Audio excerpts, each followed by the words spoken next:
Yo, it's Teddy, Caravan Crypto, and today we're going to talk about should you make your own cryptocurrency. All right, let's get into it. What you're looking at on the screen is a playback, slowed down. It's a time lapse of the Bitcoin price chart from 2011 to March 2019, and we are teetering between 0.03 cents and 7 cents. It actually went up to uh, 18 cents here, and this is 11 cents, 10 cents. And it's just going to keep going while we're talking here. So first, it's important to understand a few things. Should you make your own cryptocurrency? In my opinion, if the internet is still in existence, then your cryptocurrency should do a lot more than just transact. Okay? Bitcoin has had a 10-year run of building up its security organically using the laws that governed its inception. It's quite amazing and also peculiar that someone created this new technology, uh, you know, and was the first of this technology and is presumably the best and most secure of that technology, even after many billions of dollars have been invested into 5,600 attempts or more after the original and have had full and complete access to the original for examination of its prototype, but still pale in comparison to it. Okay?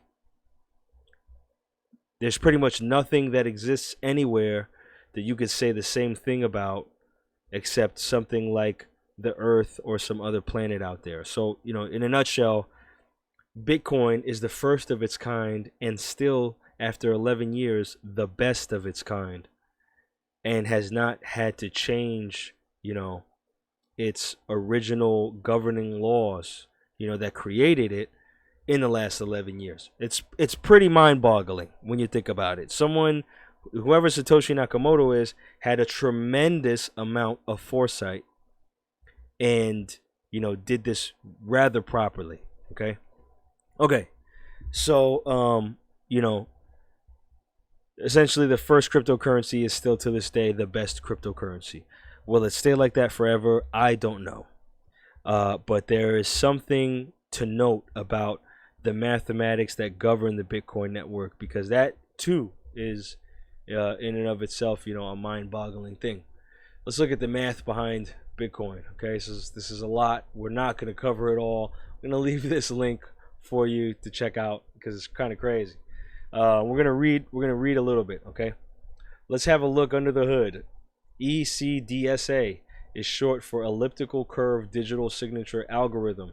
It's a process that uses an elliptic curve and a finite field to quote unquote sign data in such a way that third parties can verify the authenticity of the signature while the signer retains the exclusive ability to create the signature. With Bitcoin, the data that is signed is the transaction that transfers ownership. All right, look, man, you're not the only one that's getting lost here, okay? I don't really know how that works, but it goes a lot deeper, okay? So, ECDSA has separate procedures for signing and verification. Each procedure is an algorithm composed of a few arithmetic operations. The signing algorithm makes use of the private key, and the verification process makes use of the public key.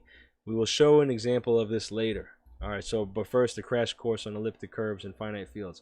So this is like what an elliptic curve looks like, the version used by Bitcoin, right? And blah blah blah blah blah goes into it. Goes into finite fields, putting it together. All right, now ECDSA uses elliptic curves in the context of a finite field, which greatly changes their appearance but not their underlying equations or special properties. The same equation plotted above in a finite field of module 67 looks like this on a graph. Dude, it's complicating to me. I don't know how this works in Bitcoin. I don't know, okay? I'm not a coder. I'm definitely not a mathematician. Maybe one day I will be.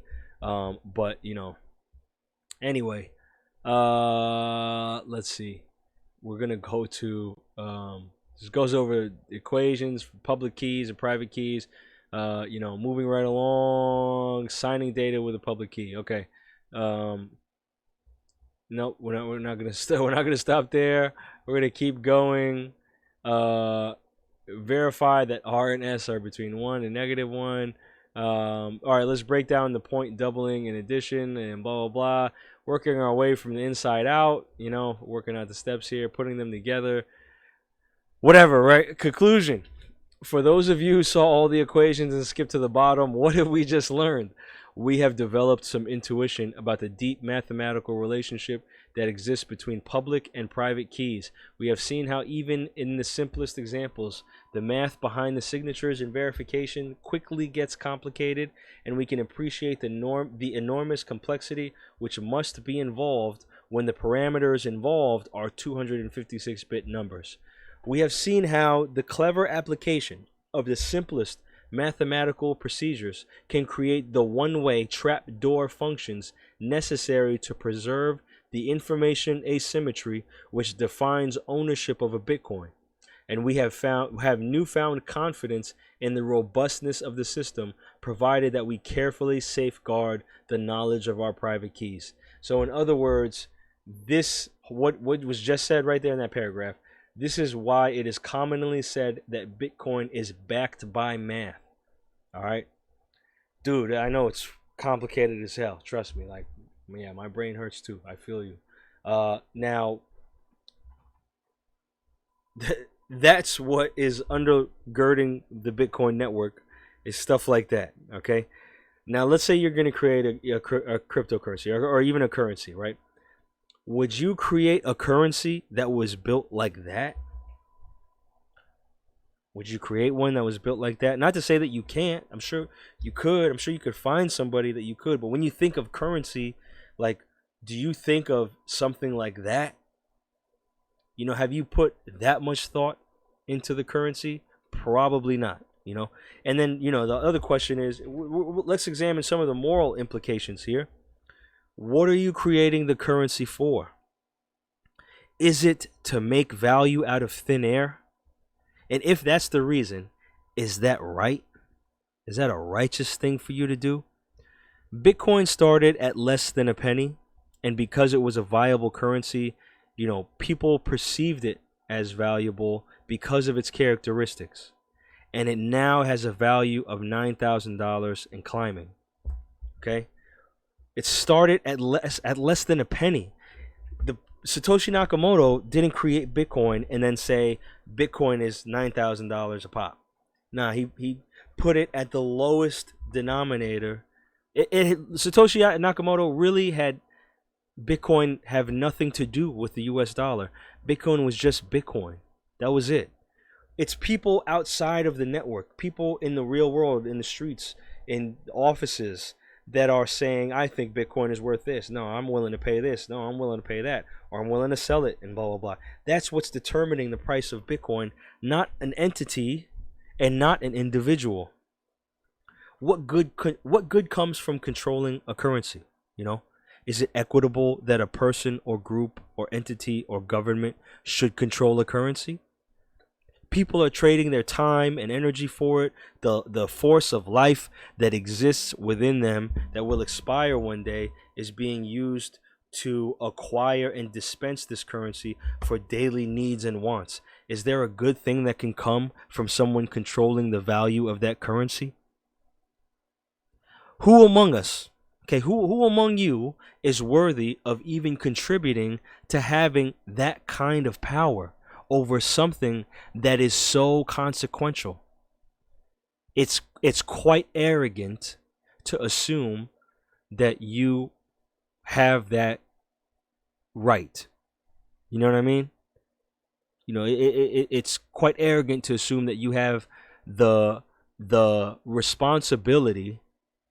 You bear the capabilities, the faculties to bear that responsibility, to have that privilege. But let's say you do make a currency, and this currency, let's say it's called blocks, okay? And you decide that each block is worth $1 million. And look, man, You have every right to decide that that block is worth $1,000,000. It is completely your creation, and you determine its worth just like anything that is created of value. But how do you get someone else to believe that? What is so good about this block that it's worth $1,000,000? And in your effort to get someone to believe it's worth $1,000,000, if you succeed, was it worth it? Is that fair and equitable that you convinced someone that your block was worth $1,000,000? Like, all right, look, put it in a different context, right? If you had someone who worked hard over 30 years, saved up, purchased a property, and then worked another 30 years to improve that property, build on it, expand it, refurbish it, refine it, then be able to sell it for $1,000,000. Are you telling me that your block that you made from nothing should be worth as much as that hard-working man's property simply because you decided it should be worth that much? Simply because you convinced someone it's worth that much? I don't think that's fair. And I don't think that's equitable. And I don't think it's a moral aspiration to want to create value from no value at all. And this is the same thinking that has caused bloodshed, suffering, oppression, poverty, and unearned luxury and opulence and privilege. Conversely, right? It's the same thinking that has caused that has impacted the lives, most assuredly, of the marginalized in a way that caused their marginalization in the first place across the planet, historically and presently. It's that thinking. This is why we're here in this world of fiat. This is why. I mean, even using the gold standard, like, the governments that printed and that minted gold, that molded gold, into whatever logo that they had. I mean, the audacity of them to assume that privilege, and look at the impact that had. In almost every single case, it's been negative. All right, so look, now, if you did want to create a currency in order for it to have a justifiable value in a way that's different than kings and rulers and bankers past, give it some utility. Make it something useful. Ethereum allows you to use the blockchain for much more than transactions. You could create smart contracts. You could create blockchains on top of that blockchain. You could create algorithms that run on that blockchain and make unique images and videos like CryptoKitties and whatnot. You have items and artifacts in games that are unique and owned by the user who discovered or created them, like Ready Player One. You could scan the chip on a product and know where it's been through. Or no, look. Actually, look at VeChain, right? It's a blockchain that tracks products from inception to consumption, and you can scan the chip on a product using VeChain and know where it's been through in a verifiable database, and a series of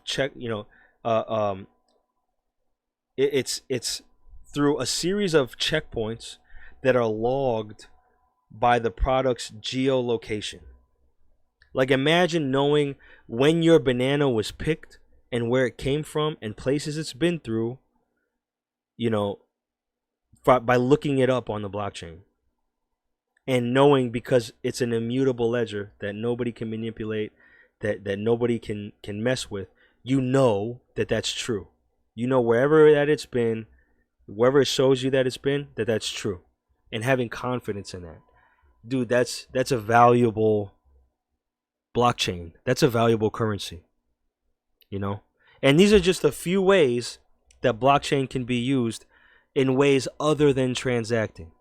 But in terms of store of value or being used as a viable currency, I just don't see any reason to create something new if you don't create something better than Bitcoin.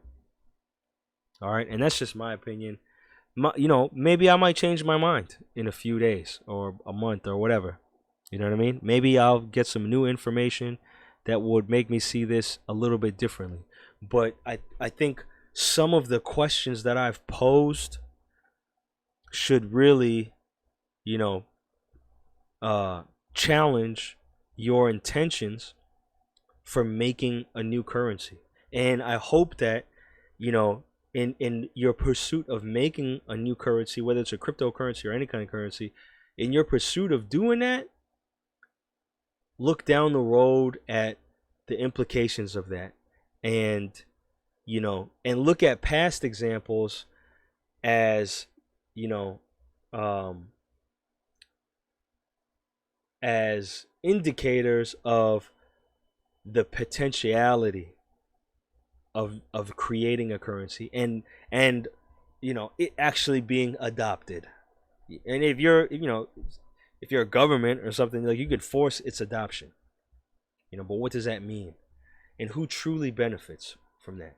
At least with Bitcoin, nobody controls it, nobody has any power over it, and so whatever value that it has is determined by the consensus of everybody willing to trade for it. There's nobody who has like a magic button that they could push to make Bitcoin's price whatever they want to make it. It doesn't exist. So, and then it's not controlled by anybody. Like, nobody could freeze my account, nobody can block block transactions or whatever. Like, there's so many use cases for it that there's so many attributes of Bitcoin that are fair and equitable globally, no matter what class or financial condition that you're in. And look, man, this is just my opinion, but I would suggest, if you're gonna create a currency, bro, we have 5,600 currencies. If I go to coinmarketcap.com and I look at the list of currencies, up here it says 5,618 currencies. Yo, 99% of this list, if we look at the view all, okay, I'm gonna go to the view all. 99% of this list is absolute trash. It's worth less than your toilet paper, because at least you could do something with this toilet paper, dude. You can't do nothing with 99% of the what's it called, cryptocurrencies that are on here. They serve no purpose. These are a ton of people who had a bright idea to create their own currency, really because of a shallow understanding of Bitcoin and cryptocurrencies in general. But they decided to make their own cryptocurrencies that served no purpose. That served quite literally no purpose whatsoever, and and are trash. And some people, they convince people to buy these things. Dude, I've bought my fair share of garbage coins. They're called shit coins. I've bought my fair share. All right. So I'm speaking from experience. You just don't want to do that. All right. And if you're gonna make a currency, make something that has utility. And if it doesn't have utility, if its only utility is transacting, then make something that's better than Bitcoin. And your intention should be, if you want to do this right, your intention should be to use this technology to build a different kind of world based on freedom, justice, and equality for all, regardless of race, creed, class, color, gender, nationality, ethnicity, etc. All right. But if your intention is to create a currency to manifest some kind of value that's unearned, that's not justifiable, then you're no better than all the emperors and rulers and bankers, money changers that did that before you. So yeah, that's me on my soapbox. I got preachy, but I think it's justifiable. All right, and it's my channel. I can do what I want, and I got a little preachy there. But I hope that this provided some kind of insight, some kind of perspective to help you understand. What are you actually doing when you're creating your own currency? All right. So I hope everything's going well. Have a good morning, afternoon, evening, whenever you're listening to this. I hope this video found you in the best of health and spirits and peace. Till next time.